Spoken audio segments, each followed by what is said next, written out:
Bonjour et bienvenue dans cette première vidéo. C'est une première pour moi parce que c'est une facecam où je vous parle alors que je ne fais jamais ça d'ordinaire dans mes contenus dans la mesure où je vous fais tout le temps du contenu éducatif. Mais cette vidéo n'a pas du tout le même but. Je vous présente ici l'avancée de mon projet, parce que j'ai un grand projet derrière tout ça, que j'ai construit au fur et à mesure en créant du contenu et en voyant un petit peu vos attentes. Et un jour, j'ai eu aussi une idée dans ma douche, le classique.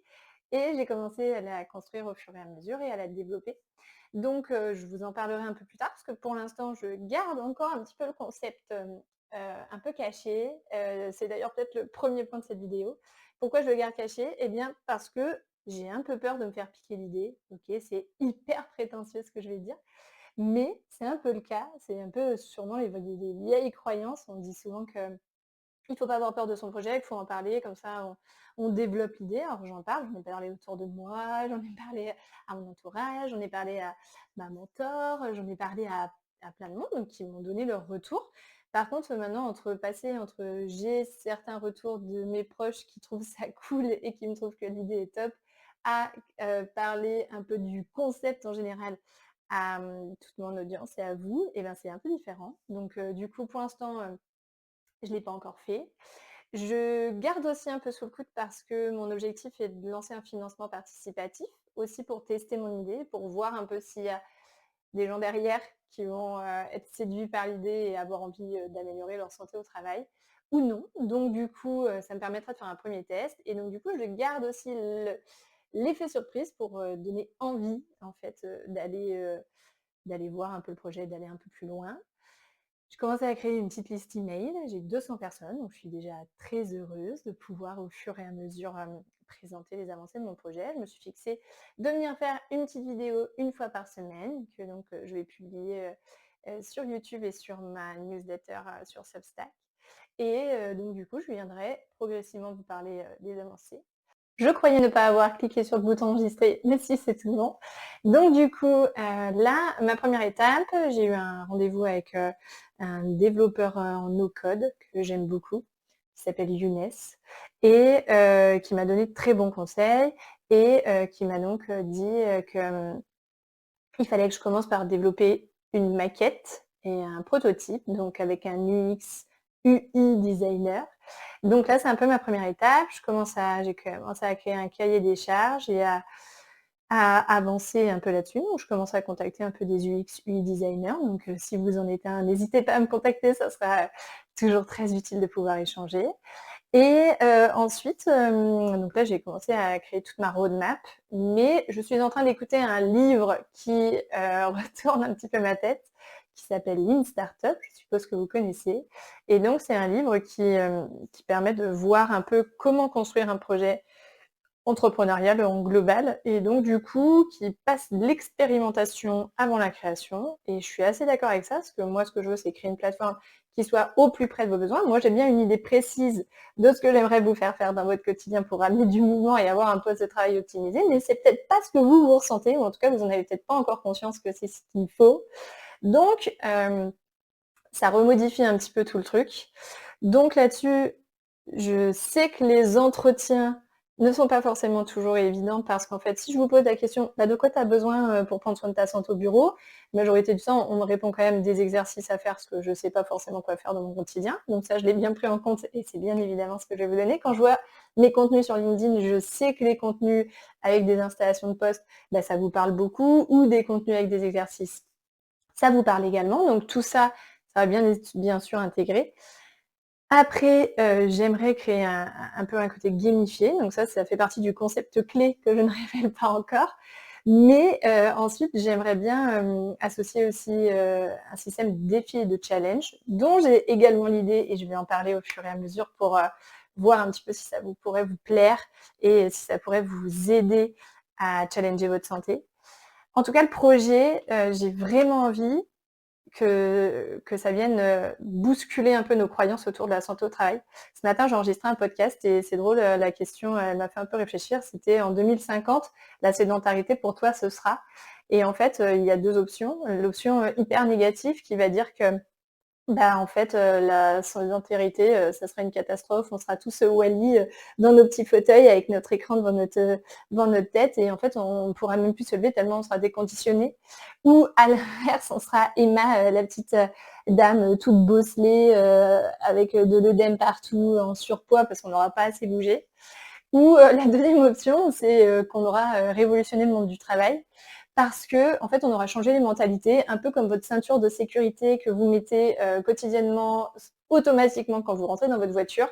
Et ben, j'espère que la santé au travail, ça sera exactement pareil. On se sera dit: «OK, bah, moi je vais aller, me lever, je vais faire mes exercices, tout naturellement, sans même regarder votre collègue quand il va faire, la zumba pour venir, stimuler son cardio. Donc en vrai, ça pourrait être aussi tout à fait ça et se dire: «Et bah, OK, maintenant c'est inclus, ça fait partie de notre quotidien et c'est très, très bien comme ça». Mais pour ça, faut réellement plusieurs changements. Il faut le changement déjà de culture au travail en fait. Pour l'instant, on a encore la culture de notre travail, c'est de telle heure à telle heure et pendant qu'on est au travail, finalement, on s'oublie un peu et notre corps est à la merci de notre employeur. Ou alors, si on a notre compte, à notre propre merci, parce que les entrepreneurs ne prennent pas beaucoup plus soin d'eux. Mais en tout cas, on oublie un peu ce facteur-là, alors qu'en fait, les troubles musculo-squelettiques, donc les troubles au niveau articulaire et musculaire, sont quand même créés à 75% par notre environnement de travail. Donc, ça vaut quand même le coup de se dire, en fait, c'est quand même notre travail qui impacte notre santé. Je suis persuadée que la révolution, elle viendra quand même de nous, parce qu'en fait, les gens n'ont pas envie de vieillir prématurément à cause de leur travail ou de rentrer chez eux et de ne plus pouvoir faire leurs loisirs parce qu'ils ont mal au dos, parce qu'ils ont mal quelque part. Donc tout ça, c'est quand même un changement qui est en train d'être fait. Et du coup, je pense vraiment que ça va venir de tout ça pour révolutionner notre santé. Donc je mise sur cette deuxième option et j'ai envie de créer cette plateforme qui va être autant, émotionnel, ludique, social, enfin bref, j'ai plein d'idées. Après, faut avoir les fonds de financement pour les développer au fur et à mesure, donc j'ai bien pris conscience que j'allais faire une première version et qu'ensuite j'allais la développer. Le dernier point peut-être que je dirais pour, l'avancée de ce projet, c'est peut-être la concurrence. J'ai des gens qui me contactent, parce qu'ils ont déjà créé ces plateformes-là, des plateformes, qui sont dédiées à la santé au travail. Alors du coup, c'est se positionner différemment et se demander si effectivement je me lance ou pas. Moi, je suis pas du tout dans la partie tech. Moi, j'ai la vision, j'ai le contenu, parce que je suis kiné, donc je sais quand même, et je suis spécialisée dans la prévention au travail de bureau. Donc là, le contenu, je l'ai. Je sais déjà que je veux aussi intégrer d'autres types de contenus. Donc ça, là-dessus, ma vision, elle est très claire. Ensuite, je veux commencer par l'expérimentation. Donc ça, je suis encore en train de réfléchir. Si vous avez des idées, n'hésitez pas à me les dire. C'est pareil. En fait, j'ai vraiment envie d'avoir une co-construction et de voir un peu, alors peut-être que c'est idyllique, hein, je ne sais pas, mais j'ai envie de co-créer, cette solution. Donc j'ai vraiment, vraiment envie de co-créer et de voir comment on peut créer une super solution. En soi, pour l'instant, le business model, je ne l'ai même pas encore, totalement établi. C'est rigolo parce que des fois, j'ai des marketeurs, tu vois, qui me disent: «Ah mais là, après, il faudrait inclure tel truc, machin», et en fait, c'est pas vraiment ce qui m'anime.